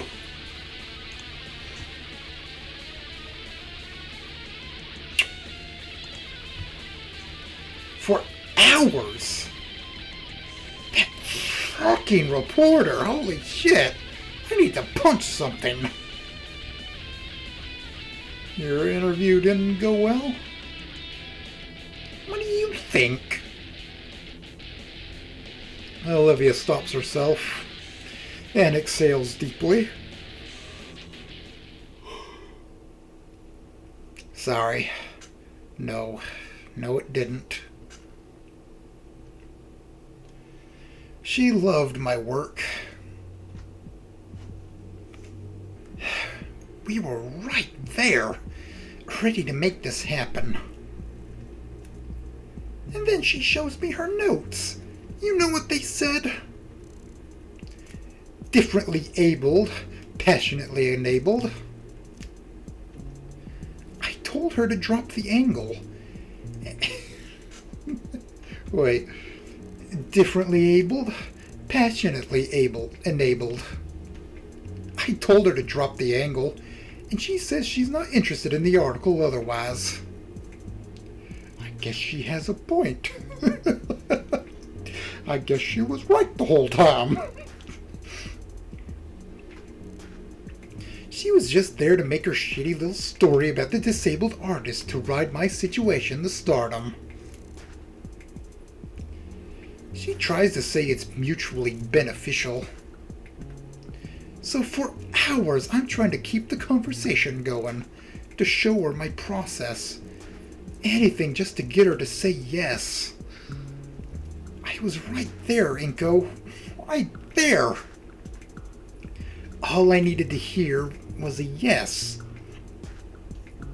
For once. God, why does nobody get it? It was all for nothing. Now I just... fuck it.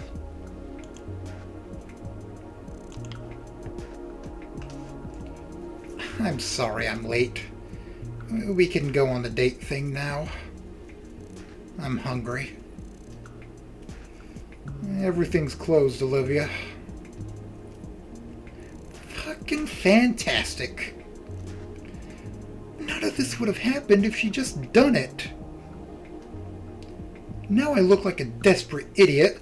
I'm still stuck at this place making barely above minimum wage, and I don't even get the date. God, I'm just doomed to mediocrity forever. If it matters that much, maybe you should just accept it.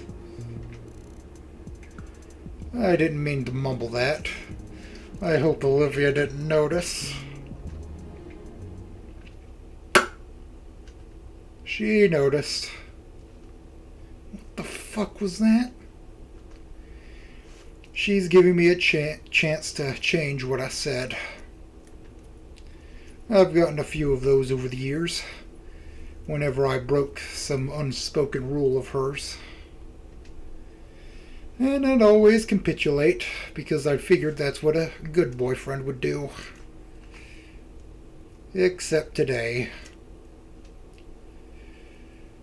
This was my only early day in a while. The first time in years I could have felt like her boyfriend for once. Something boils over. No.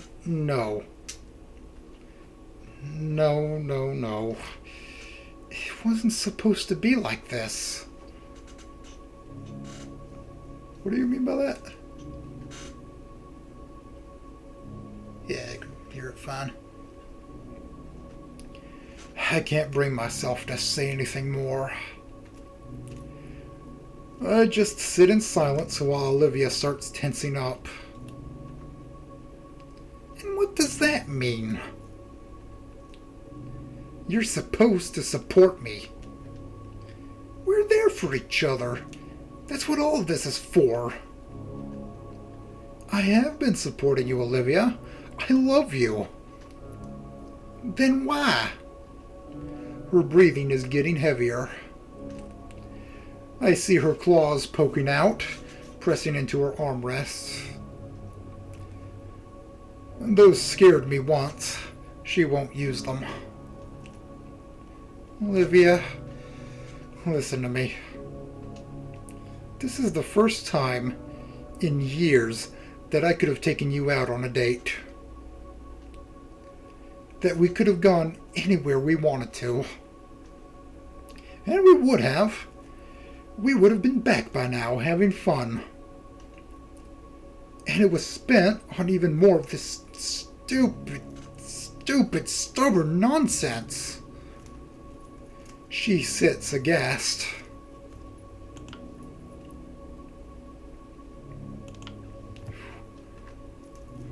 Who are you? I'm the guy that's had to deal with this crap for 3 years now. God. I like you, Olivia. I love you. I want to do stuff with you. Can't you make it easy to deal with you? Oh, like you would know. Your fucking parents aren't even around. They'd rather get shit-faced every night than deal with you once.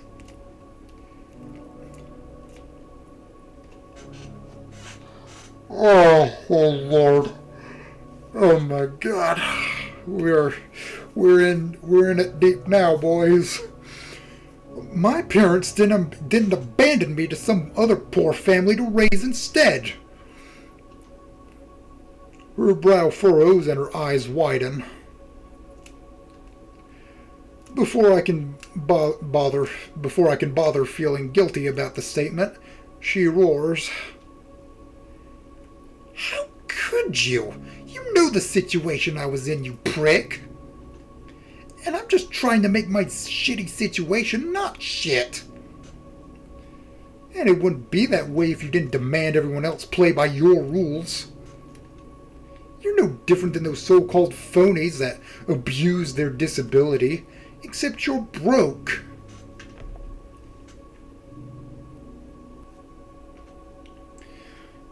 Oh my fucking God! Is it so much to ask for one person who gets it? Am I the insane one here? I don't need you turning on me too, you spineless sack of shit. Oh God, she's bad. Oh my Lord.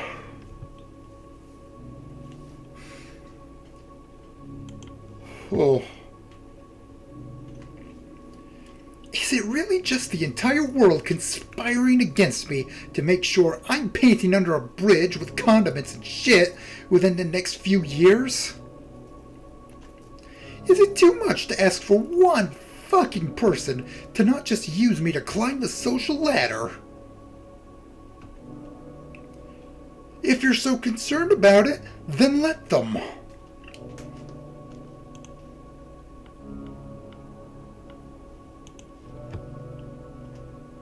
It's been 3 damn years, Olivia. Face it, your career isn't taking off because you refuse to let anyone actually see it. You're so hung up about your stupid fucking wheelchair. Fuck you, you useless sack of shit, Skinny.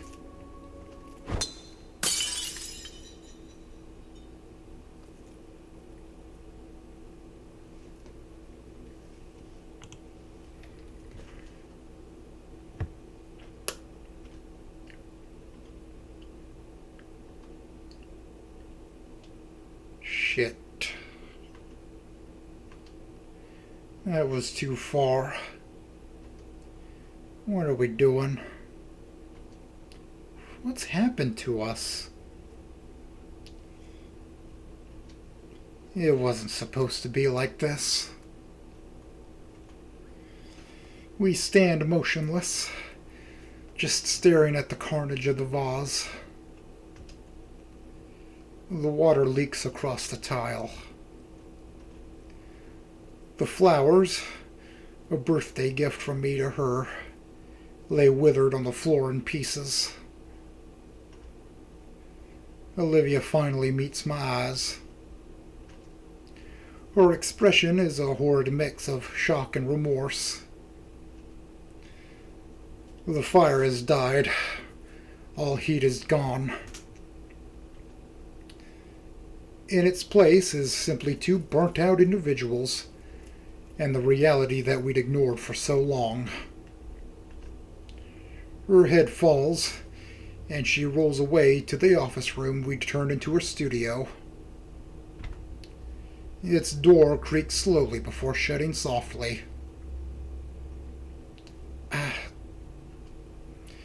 Grabbing a towel from the kitchen, I try to carefully collect the broken pieces of the vase. Not carefully enough, though, as my palm is cut on a jagged edge. Thankfully, the towel staunches the small cut enough that I can clean up the rest of the damage.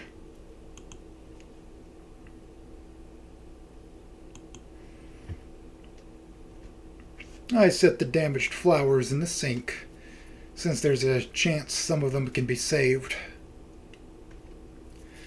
The vase is a lost cause, though. As I look at it all, I feel the sounds of sniffling reaches my ears as I looked to the closed studio door. An idea comes to mind. There's one last undamaged tulip here. I could take it to her and apologize for my harsh words. Maybe she'd even apologize too. Maybe. But I don't even know anymore. Setting the last living flower into a cup, I fill it with some water. It looks horrible. The petals are damaged. The stem is bent. Some of my blood has mixed in with the water, making it look disgusting. If it were a picture, it'd be the perfect representation of us right now. But I gave that up. I gave up a lot of things for Olivia. It's like she doesn't even understand that, though. I placed the glass where the vase once was, and laid down on the couch once more. This is our life now. This has been our life for so long. And I don't know where this life is going to take us.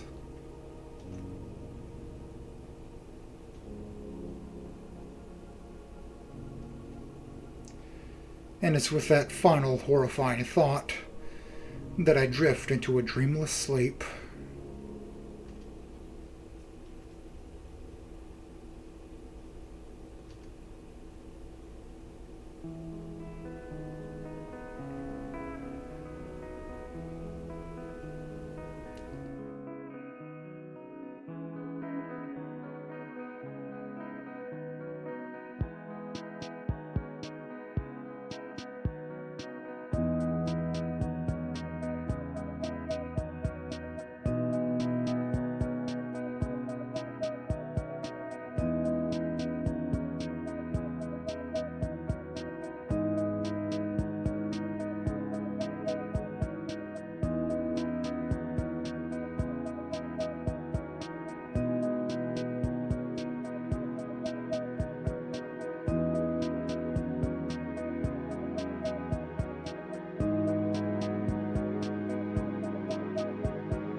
Oh, yeah. Extras, what does that mean? Achievements. Oh. Okay, kind of special art, I guess. And yeah, gallery. Okay, CG, animations. Oof. Backgrounds. Had to load up a bunch of it, I guess. Load. Yeah. Poor body. Okay, yeah. And a classic artwork. But yeah, well, I'll see you for ending 3. Ugh.